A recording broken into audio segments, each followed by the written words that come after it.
প্রধানমন্ত্রীকে বলেছি, ও বলেছে, আমরা অমিত শাহকে বলেছি। আজকে ভূপেন যাদব যখন ঘরে আসে, তাকে আমার প্রথম প্রশ্ন ছিল যে এই স্বীকৃতি কবে হচ্ছে। উনি বলছেন যে জোড়া ফুলটা আগে কে পেয়ে যাক সেটা ঠিক হয়ে যাবে, ভেরি সুন, একটা মিনিমাম সময় আর লাগবে। কিন্তু এইটা নির্ধারণ হয়ে গেলে বাকি সব সমস্যা খুব দ্রুত সমাধান হয়ে যাবে। উনি অল্প কথা বলেন, কিন্তু পজিটিভ কথা বলেন। আমার যা মনে হলো যে কে জোড়া ফুল পাচ্ছে, এটা কোনো একটা বড় বিষয়। সেই বিষয়টা দ্রুত সিদ্ধান্ত হলে এই সমস্যাগুলোর কোনো সমস্যা থাকবে না। আমাদের নামই এখন এনডিএতে তোলা হয়নি, আমরা ওদের মিটিংয়ে যাচ্ছি। কিন্তু যখন দূরদর্শনের পর্দায় দেখা যাচ্ছে লোকসভা টিভিতে, তখন যে বলছে তার নামের পাশে এআইটিসি লেখা থাকছে। তা ওইটা আমাদের কাছে কোনো অসুবিধার কারণ হচ্ছে না। ও তো আমাদের কাছে একরকম বলছে, শতাব্দীর কাছে গিয়ে আবার একটু নরম হয়ে আবার শতাব্দী আমার কাছে পাঠিয়ে দিচ্ছে।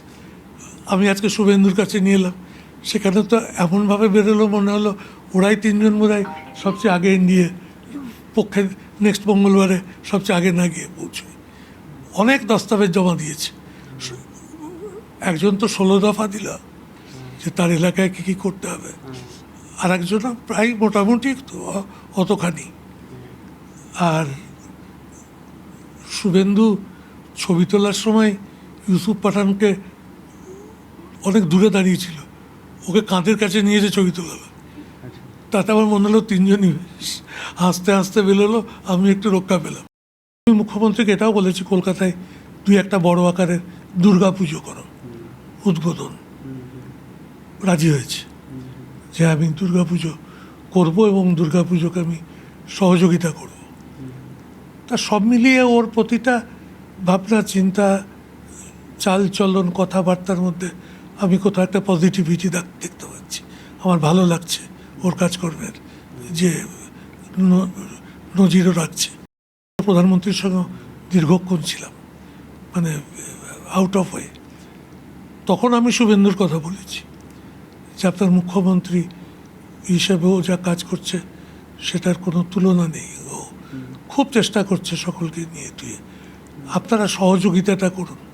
তো উনি কথা প্রসঙ্গে বললেন, আমরা তো সেন্ট্রালের সহযোগিতা সেইভাবে আগে সরকারকে দিতে পারিনি, সেই দুঃখ আমাদের মধ্যে আছে, কিন্তু এবার তো তাতে কোনো বাধা নেই।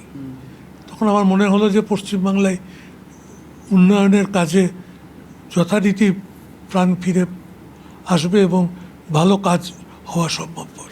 এলাকায় নিচু স্তরে বোঝাপড়াগুলো ঠিকঠাক মতো হয়নি, তা একটা অশান্ত পরিবেশ এখনো বজায় আছে।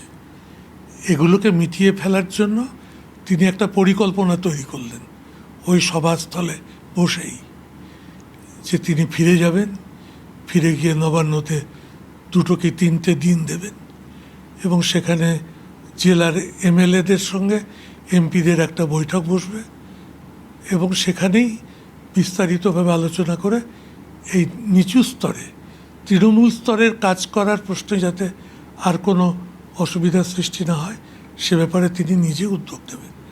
আমার তাতে মনে হয়েছে ওনার কথা শুনে যে খুব পজিটিভ থটস এবং খুব ভেবেচিন্তে একটা এরকম পরিকল্পনা উনি রচনা করেছেন।